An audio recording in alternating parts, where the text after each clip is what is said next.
Hey guys, this is Pat.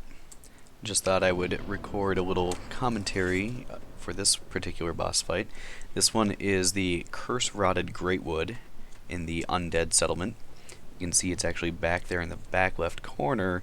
However, at the beginning of this fight, he is not actually active, and you just have these ads in his arena. Once you kill a few of the ads, he will actually wake up, so that seems to be the magic one for me, because he activates right now. I'm just going to take out one or two more of the ads. They're actually not a huge concern for the most part, because you'll see in a second, his attacks actually can hurt them. Not hurt them, I should say, kill them. His attacks are enough to one-shot them, as he takes that guy out right there. So you really only have to worry about them if they build up too much, or if they just happen to be in your way. This boss is armored on most of his body. He does have a few weak points though, and you can see these because they're sort of gross looking pimple pustule things. He's got one of them on his left hand, which is what I'm going to go for first. You can't see it right now because it's clipping through the terrain, but you could just see the blood spatter there when I got a hit. He does also have one on his left ankle, and then the big one that you're aiming for is sort of a cluster of them on his crotch. So basically what I'm doing here is just waiting for an opportunity to go for that left hand of his. I wanted him to kind of turn around. I didn't like him being in that corner. Now I've got a few ads that are actually kind of in my way, so I'm going to deal with them. I did not do a very good job of dodging his attacks on this attempt. This was my 4th or 5th attempt overall, and I did much better in Phase 1 on previous attempts, but I didn't do so well in Phase 2, whereas on this one, I did absolutely terrible in Phase 1. But fortunately, I did much better in Phase 2 and was able to take him down. Right now he's doing an attack, or he just finished doing an attack, where he shakes some saplings out of his branches. They just kind of fall down if you're anywhere near them, and there's a good chance that you'll get hit, so you just kind of want to back away from those.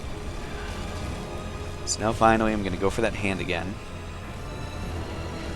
It is once again clipping through the terrain, but you can still hit it, so I just popped it there. So what happens is when you pop one of these pimples, he's going to fall backwards and stay stunned for a little while and leave those crotch pimples really exposed. So that's the best time to go for those.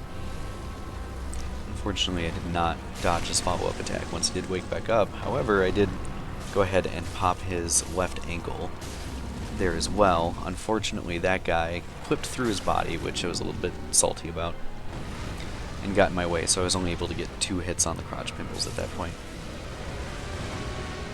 So now I'm just getting a little bit careless, kind of frustrated at this point.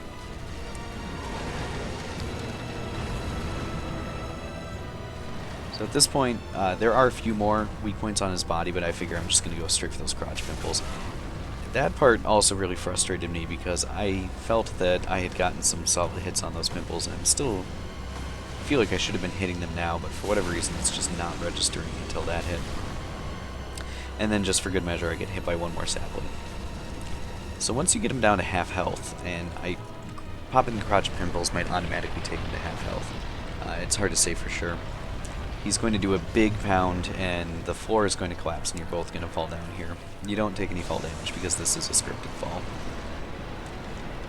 The only difference is in Phase 2 is that there's no more ads, but he does have instead a hand that kind of grew out of his crotch, so he's got a dick hand that he's going to wave around at you. It is a little bit more dangerous because it moves faster than his regular hands. However, it is unarmored, so if you have a chance you can actually get some hits on it and do some damage to him. So what I'm going to do here is just go for those crotch pimples once again and kind of regrew them when that hand sprouted out, apparently.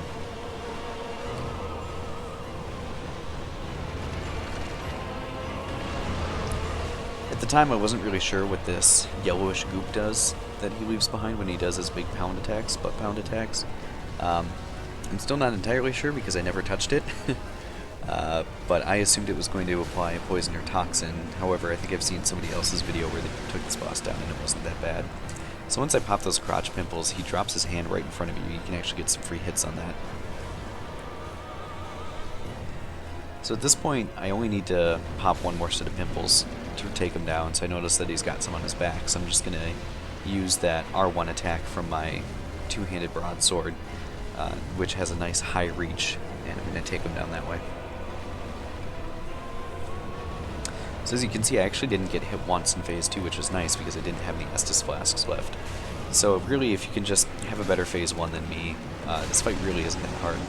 You shouldn't have any trouble with it. Down he goes, so... Thanks again for watching, and stay tuned for more videos.